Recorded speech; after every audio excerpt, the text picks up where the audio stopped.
여행을 가자고? 장난치지 마. 한 이탈리아 여자가 그녀의 남편에게 성을 냅니다. 한번 가보면 생각이 달라질 거야. 내 말 믿고 가줘. 남편인 이탈리아 남자는 그녀를 설득합니다. 우여곡절 끝에 떠나게 된 한국 여행. 이 부부는 과연 어떤 시간을 보냈을까요? 오늘도 감동 속으로 빠져보겠습니다. 구독과 좋아요, 알림 설정 잊지 말고 꼭 부탁드립니다. 안녕하세요. 저는 3년 전 남편과 결혼을 하여 알콩달콩 살고 있는 이탈리아의 소피아라고 합니다. 오늘은 제가 어쩌다가 남편과 함께 한국에 여행을 다녀온 건지, 또 선입견을 갖고 있던 한국에 대한 인식이 어떤 이유로 바뀐 건지 이야기해 보려고 합니다. 우선 우리 부부가 어떻게 만났는지부터 이야기해야겠네요. 우리 부부는 여행을 좋아합니다. 우리의 첫 만남 또한 여행하다가 우연히 만났죠. 그날 저는 이탈리아 베네치아 수상 카페에서 커피를 마시며 여유를 만끽하고 있었어요. 참고로 제 직업은 건축가여서 여행을 다니더라도 관광지의 건물들에 관심을 갖고 모형의 자태를 음미합니다. 그렇게 도시의 건물들을 구경하고 있는데 제 옆으로 보트를 탄 잘생긴 남자가 지나가며 저와 눈이 마주치더라고요. 저는 내성적인 성격이어서 바로 눈을 피해버렸죠. 그럼에도 몇 분 동안은 가슴이 두근두근 하더라니까요. 그는 제 이상형이었기 때문에 30분만 기다려보고 자리를 뜨려고 했습니다. 그렇게 30분이 지나기 1분 전 이상형이 제 앞에 나타났어요. 커피는 다 먹었으니 식사를 하러 가자는 거예요. 남편의 용기로 우리는 연인이 되고 1년의 교제 끝에 결혼을 하게 되었죠. 남편도 저와 마찬가지로 여행 다니는 걸 좋아하는 공통적인 취미가 있었습니다. 결혼하기 전에 아시아권역 중 중국과 일본을 다녀왔는데 기대를 너무 해서 그랬는지 생각보다 썩 좋진 않더라고요. 중국의 만리장성이 유명하다는 말에 가봤는데 성벽의 훼손도가 상당해서 너무 실망스러웠습니다. 일본은 대중교통이 생각보다 별로더라고요. 어쨌든 그렇게 아시아권 여행은 아쉬웠던 기억이 있어 이번 여행지는 유럽권을 가길 원했어요. 그러는 와중에 남편이 이번에 또 아시아 국가인 한국을 가자고 하는 거예요. 저는 어릴 적 부모님이 한국은 휴전국이라는 말을 하셨던 기억이 났고 저는 굳이 위험하게 한국을 가고 싶지 않다는 생각이 들었어요. 제가 여행을 갔을 때 전쟁이 일어날 수 있다니 상상만으로도 끔찍했어요. 하지만 남편은 과거의 현재가 공존하는 아름다운 도시가 있고 건축가인 저도 관심 가질 거라며 저를 설득했습니다. 우리 부부는 결혼하고 3년 동안 단 한 번도 싸우지 않을 정도로 사이가 좋았지만 이번 여행지를 정하는 문제로 의견이 달라서 며칠을 다퉜습니다. 남편은 계속 한국이 아름답고 안전한 나라라고 이야기하며 저와 추억을 쌓고 싶다고 하더군요. 저는 죽어도 가기 싫다고 했지만 남편이 마지못해 내기를 하자더군요. 만약 마음에 들지 않으면 다음 여행지는 무조건 제가 정하는 곳으로 가자고 말이죠. 제 남편이 이렇게 고집 피운 적이 없었기 때문에 어쩔 수 없이 제가 져줬습니다. 대신 남편이 여행 코스를 다 짜고 제가 마음에 안 든다면 다음 여행지는 제가 정하겠다고 약속하고 말이죠.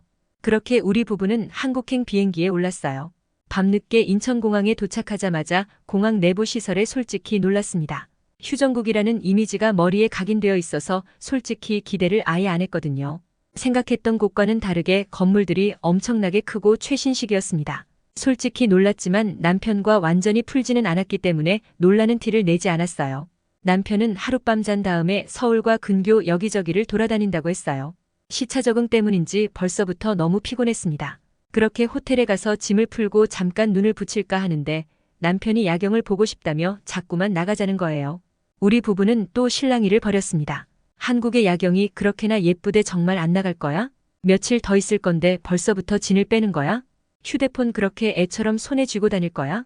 누가 훔쳐가면 어떻게 할래? 남편은 한국 문화를 알아왔다고 하던데 저는 완전히 믿을 수 없었어요. 특히 아시아 국가인 중국에서 여행을 하다가 소매치기에 당했다거나 숙소 안 캐리어까지 훔쳐갔다는 이야기를 몇 번 들었거든요. 남편은 제가 캐리어에 자물쇠를 채우자고 해도 듣지 않고 휴대폰을 가방에 넣고 다니자고 해도 듣지도 않더라고요. 본인이 들어오고 공부해왔던 한국은 절대 그런 곳이 아니라고 호언장담을 하며 한국인들은 모두 친절하고 에티켓이 기본적으로 좋아서 치안도 아주 좋다고 하더라고요. 다 제가 잘못 알고 있는 거라며 슬슬 저를 긁더라고요. 저는 점점 화가 나기 시작했습니다. 안 그래도 아직 기분이 나쁜 상태인데 이렇게 긁어대니 저는 당장 이탈리아로 돌아가고 싶다는 생각이 들고 남편과의 결혼 생활에 대해서 다시 한번 고민해봐야겠다는 생각마저 들었습니다. 아이처럼 순진하게 사람들을 믿고 제 의견은 들어주지 않는 남편과 미래를 꿈꾸기에는 무리가 있다고 생각했어요. 그래도 먼 곳으로 여행을 왔으니 일단은 참았습니다. 그렇게 제가 화난 걸 눈치채자 남편은 결국 야경 보러 나가기를 포기했습니다. 그렇게 하룻밤 동안 냉전이 계속되었고 의미 없는 하루가 지났습니다. 다음 날 우리 부부는 지하철을 타러 갔습니다. 저는 한국의 지하철 모습에 한 번 더 놀랐습니다. 이탈리아는 관광지 위주로 지하철이 생겼는데 한국의 서울은 거미줄처럼 어디든지 다 갈 수 있도록 노선들이 빼곡하더군요. 심지어 지하철 내외부 시설도 깔끔하고 안전하게 운영되고 있더라고요. 남편이 왜 그렇게 한국을 좋아하는지 조금은 이해가 되기 시작했습니다. 신식의 시설에 기분이 살짝 풀렸지만 완전히 풀린 것은 아니었습니다. 그렇게 우리 부부는 지하철을 타고 경복궁에 도착했습니다. 경복궁은 제 생각보다 건축학적으로 정말 아름답더라고요. 건축물 간의 배치와 조화를 중시하고 건물도 대칭적으로 배치되어 있으며 각 부분들이 조화롭게 어우러져 있었어요. 저는 여기서 거의 화가 풀렸죠. 남편의 말이 맞았다는 생각이 들었거든요. 경복궁 내에는 곳곳에 한복을 입고 다니는 사람들도 정말 아름다웠고 한국식으로 꾸며놓은 카페나 식당도 대단하다고 느껴졌어요. 문화를 이렇게 잘 지켜오기가 힘든 것을 잘 아니까요. 제 생각보다 길거리도 정말 깨끗해서 또 놀랐습니다. 제 상상 속 한국은 후진국에 가까웠으니까요. 쓰레기가 길거리 여기저기 버려져 있을 줄 알았습니다. 하지만 거리는 정말 깨끗했고 미세먼지 농도도 측정해주는 장치도 있더라고요. 거리 미관에 생각보다 신경을 많이 쓰고 있구나 하고 느꼈습니다. 더럽고 관리가 제대로 안 될 거라는 인식은 선입견이었죠. 이제 와서 생각해보면 너무 부끄럽습니다. 하지만 저는 남편에게 화가 풀린 모습을 보이고 싶지 않았습니다. 남편의 말이 틀렸다는 걸 하나라도 보이고 싶었던 게 컸던 것 같아요. 하지만 경복궁 밖 광화문을 보자 제 화는 완전히 눈 녹듯 사라져버렸습니다. 자연 친화적인 길거리와 전통적인 미관, 평화로운 분위기까지. 마침 날씨가 정말 좋고 풍경이 너무 예뻐서 제 남편과 사진을 찍고 싶었습니다.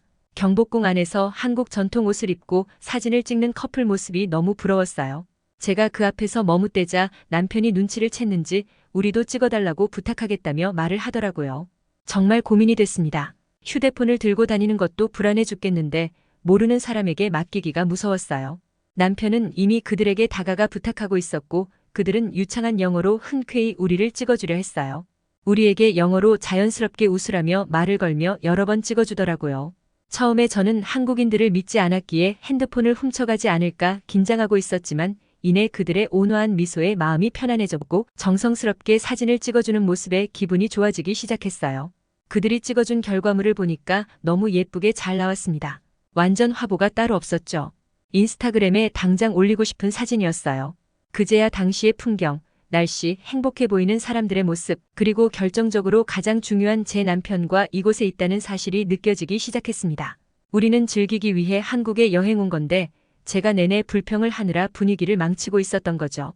그제야 제가 한국에서 느낀 행복함을 애써 모르는 척하고 있다는 걸 깨달았어요. 남편에게 사과를 하자 남편도 웃으며 괜찮다고 절 오히려 위로해 주더군요.